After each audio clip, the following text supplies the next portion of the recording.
Hi అందరికీ good morning. ఈరోజు Saturday కదా. ఈరోజు నా బ్రేక్ఫాస్ట్ ఏం చేస్తున్నానో మినీ వ్లాగ్ కింద చేస్తున్నానండి.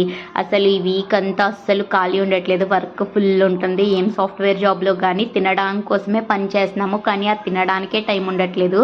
ఇంకా ఈ వీకెండ్ ఇలా కాదు, నా వల్ల మా హస్బెండ్ కూడా పస్తులు ఉంటున్నారని నైట్ పడుకునే ముందు మినపప్పు నానబెట్టేశాను. ఇంకా పొద్దున్నే 6కే లేచాను.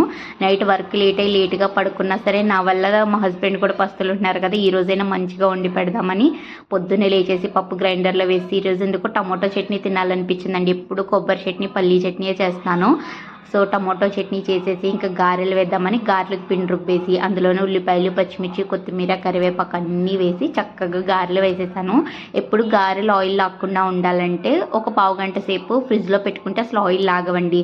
చక్కగా గారెలు వేసేసుకొని టమాటో చట్నీ అండ్ మా ఊరు నుండి తెచ్చుకున్న చెరుకు పానకంతో ఇంకా గారెలు కుమ్మేసాము. మీరేం వండుకున్నారు కామెంట్ చేయండి.